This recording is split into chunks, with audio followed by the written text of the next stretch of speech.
ইতিহাসে আজ এক অবিস্মরণীয় দিন হিসেবে স্বর্ণাক্ষরে লেখা থাকবে, কারণ দীর্ঘ ১১ বছরের প্রতীক্ষা আর লাখো সরকারি কর্মচারীর রাজপথের আন্দোলনের পর অবশেষে এলো সেই পরম কাঙ্ক্ষিত চূড়ান্ত ঘোষণা।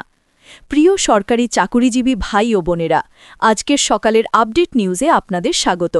যারা আমাদের চ্যানেলে নতুন তারা এক্ষুনি চ্যানেলটি সাবস্ক্রাইব করুন, আর হ্যাঁ, অবশ্যই কমেন্ট করে জানাবেন আপনারা কে কোন জেলা থেকে আমাদের ভিডিওটি দেখছেন। তবে চলুন কথা না বাড়িয়ে আজকের সর্বশেষ সংবাদটি জেনে নিন। আজ ২৫ ফেব্রুয়ারি ২০২৬ তারিখে প্রধানমন্ত্রী তারেক রহমান অত্যন্ত স্পষ্টভাবে এবং দ্ব্যর্থহীন কণ্ঠে ঘোষণা করেছেন যে বহুল আলোচিত নবম জাতীয় পে স্কেলের গ্যাজেট বা প্রজ্ঞাপন চলতি ফেব্রুয়ারি মাসের মধ্যেই প্রকাশ করা হবে। শুধু তাই নয়, প্রধানমন্ত্রী এক অভাবনীয় সুখবর দিয়ে আরও নিশ্চিত করেছেন যে আগামী মাস অর্থাৎ মার্চ ২০২৬ থেকেই দেশের সকল স্তরের সরকারি চাকুরিজীবী এই নতুন পে স্কেল অনুযায়ী বর্ধিত বেতন ও ভাতা হাতে পাবেন। প্রধানমন্ত্রীর এই সাহসী এবং যুগান্তকারী ঘোষণার মাধ্যমে দেশের প্রশাসনিক অঙ্গনে গত কয়েক বছর ধরে চলা চরম উত্তেজনা, অনিশ্চয়তা, আন্দোলন এবং লক্ষ লক্ষ পরিবারের দীর্ঘশ্বাসের একটি সার্থক ও ঐতিহাসিক অধ্যায়ের সমাপ্তি ঘটতে চলেছে।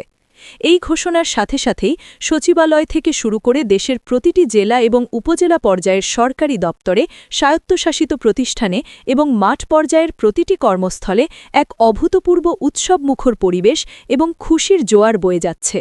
প্রজাতন্ত্রের সকল স্তরের কর্মকর্তা এবং কর্মচারী এবং বিশেষ করে যারা স্বল্প আয়ের অবহেলিত শ্রেণীর ছিলেন, তারা এই ঘোষণাকে তাদের জীবনের এক বিশাল বড় স্বস্তির বার্তা হিসেবে দেখছেন। আমরা সকলেই জানি যে গত এক দশকে বিশ্ববাজারের অস্থিতিশীলতা এবং দেশের অভ্যন্তরে নিত্যপ্রয়োজনীয় দ্রব্যমূল্যের লাগামহীন ঊর্ধ্বগতির কারণে সাধারণ কর্মচারীদের জীবনযাত্রার ব্যয় যে আকাশচুম্বী পর্যায়ে পৌঁছেছিল, তার সাথে বর্তমানের পুরনো বেতন কাঠামোর কোনোভাবেই সামঞ্জস্য ছিল না। সেই নিদারুণ আর্থিক সংকটের এক সম্মানজনক ও বাস্তবমুখী সমাধান মিলছে এই নবম জাতীয় পে স্কেলের মাধ্যমে, যা আজ প্রধানমন্ত্রী নিজ মুখে ঘোষণা করেছেন। প্রধানমন্ত্রী তারেক রহমান তার ভাষণে অত্যন্ত আবেগঘনভাবে বলেন যে একটি স্বাধীন ও সার্বভৌম রাষ্ট্রের উন্নয়নের মূল চালিকা শক্তি হল তার নিবেদিত প্রাণ কর্মী বাহিনী, যারা দিন-রাত রোদ বৃষ্টি উপেক্ষা করে মাঠ পর্যায়ে প্রশাসন, জনস্বাস্থ্য, শিক্ষা ব্যবস্থা, আইন শৃঙ্খলা রক্ষা, অবকাঠামো উন্নয়ন এবং দেশের অর্থনৈতিক কর্মকাণ্ড সচল রাখেন। তাদের ন্যায্য সম্মান প্রদান করা এবং তাদের পরিবারের আর্থিক নিরাপত্তা নিশ্চিত করা রাষ্ট্রের একটি পবিত্র ও নৈতিক দায়িত্ব।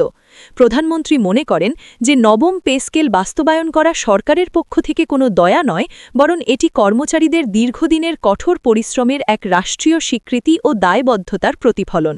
তিনি স্পষ্টভাবে জানিয়ে দিয়েছেন যে এই নতুন বেতন কাঠামোটি অত্যন্ত বৈজ্ঞানিক পদ্ধতিতে এবং আধুনিক সময়ের চাহিদাকে মাথায় রেখে পুনর্বিন্যাস করা হয়েছে। নতুন এই নবম পে স্কেলে শুধুমাত্র নামমাত্র বেতন বৃদ্ধি করা হয়নি, বরং প্রতিটি গ্রেডে মৌলিক বেতনের কাঠামো সম্পূর্ণ নতুনভাবে ঢেলে সাজানো হয়েছে। বিভিন্ন গ্রেডে মৌলিক বেতন উল্লেখযোগ্য হারে বৃদ্ধি করা, বর্তমান বাজার পরিস্থিতির সাথে সঙ্গতি রেখে ভাতার হার সমন্বয় করা, বাৎসরিক ইনক্রিমেন্টের কাঠামোকে আরও প্রগতিশীল এবং আধুনিকীকরণ করা এবং কর্মচারীদের পদোন্নতির সাথে সাথে যেন তাদের আর্থিক সুবিধাও সমানুপাতিক হারে বাড়ে, সেই বিষয়টি এই কাঠামোতে কঠোরভাবে নিশ্চিত করা হয়েছে। এটি একটি সুপরিকল্পিত, টেকসই এবং দীর্ঘমেয়াদী বেতন কাঠামো, যা আগামী কয়েক বছর মুদ্রাস্ফীতির সাথে লড়াই করার শক্তি যোগাবে। অর্থ মন্ত্রণালয় সূত্রে জানা গেছে যে এবারের পে স্কেলে সবথেকে বেশি গুরুত্ব দেওয়া হয়েছে প্রশাসনের একেবারে তৃণমূল পর্যায়ে কর্মরত ১১ থেকে ২০ গ্রেডের নিম্ন ও মধ্যম আয়ের কর্মচারীদের ওপর, কারণ নীতি নির্ধারকরা বুঝতে পেরেছেন যে জীবনযাত্রার ব্যয়ের প্রচণ্ড চাপ সবথেকে বেশি প্রভাব ফেলে এই সীমিত আয়ের মানুষদের ওপর। তাই তাদের মৌলিক বেতনে তুলনামূলকভাবে অনেক বেশি শতাংশ হারে বৃদ্ধি নিশ্চিত করা হয়েছে। বেসিক বা মূল বেতনের পাশাপাশি বাড়ি ভাড়া ভাতা, চিকিৎসা ভাতা, যাতায়াত ভাতা এবং সন্তানদের শিক্ষা সহায়তা সহ অন্যান্য আনুষঙ্গিক সুবিধাও বর্তমান সময়ের উচ্চ মূল্যের প্রেক্ষাপটে পুনর্মূল্যায়ন করা হয়েছে। বিশেষ করে চিকিৎসা ভাতার হার এমনভাবে বাড়ানো হয়েছে যাতে কর্মচারীরা অসুস্থতায় বা বার্ধক্যে নিজেদের চিকিৎসার ব্যয়ভার নিয়ে দুশ্চিন্তা মুক্ত থাকতে পারেন। বর্তমান বাজার পরিস্থিতি এবং বড় বড় শহরগুলোতে বাসা ভাড়ার যে উচ্চ মূল্য তা বিবেচনা করে বাড়ি ভাড়া ভাতার স্ল্যাবগুলো অত্যন্ত বাস্তবসম্মতভাবে পুনর্নির্ধারণ করার উদ্যোগ নেওয়া হয়েছে।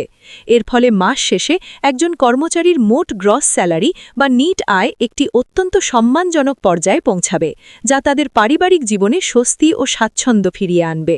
প্রধানমন্ত্রী তারেক রহমান আজ নীতি নির্ধারণী মহলে স্পষ্ট করে বলেছেন যে গ্যাজেট প্রকাশের সাথে সাথে এটি মাঠ পর্যায়ে কার্যকর করার জন্য সরকারের সব ধরনের প্রশাসনিক প্রস্তুতি ইতিমধ্যেই চূড়ান্তভাবে সম্পন্ন হয়েছে।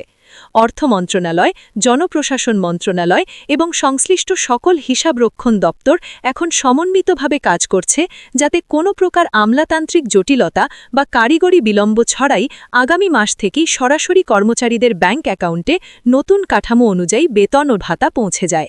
এই ঘোষণার ফলে চাকুরিজীবীদের মধ্যে যে নতুন উদ্দীপনা এবং কাজের প্রতি প্রবল আগ্রহ তৈরি হয়েছে তা নিঃসন্দেহে প্রশাসনের গতিশীলতাকে কয়েক গুণ বাড়িয়ে দেবে। দীর্ঘ ১১ বছর পর যখন কর্মচারীরা তাদের আর্থিক স্থিতিশীলতা ফিরে পাবেন, তখন তারা সন্তানদের উন্নত শিক্ষা নিশ্চিত করতে পারবেন এবং পরিবার নিয়ে একটি মর্যাদাপূর্ণ সামাজিক জীবন কাটাতে পারবেন। দেশের শীর্ষস্থানীয় অর্থনীতিবিদদের মতে সরকারি কর্মচারীদের এই বৃদ্ধিত আয় দেশের অভ্যন্তরীণ অর্থনীতিতে এক বিশাল ইতিবাচক প্রভাব ফেলবে। যখন দেশের ২২ লক্ষ কর্মচারীর ক্রয় ক্ষমতা বৃদ্ধি পাবে, তখন স্বাভাবিকভাবেই বাজারে ভোগ ও পণ্যের দাম বাড়বে, যা ক্ষুদ্র ও মাঝারি ব্যবসা বাণিজ্যকে চাঙ্গা করবে এবং সামগ্রিক অর্থনৈতিক কর্মকাণ্ডে এক নতুন প্রাণের সঞ্চার করবে। তবে বিশ্লেষকরা একই সাথে সরকারকে সতর্ক করেছেন যেন বাজার মনিটরিং ব্যবস্থা অত্যন্ত জোরদার রাখা হয়, যাতে অসাধু ব্যবসায়ীরা বেতন বৃদ্ধির সুযোগ নিয়ে পণ্যের দাম বাড়িয়ে না দেয়।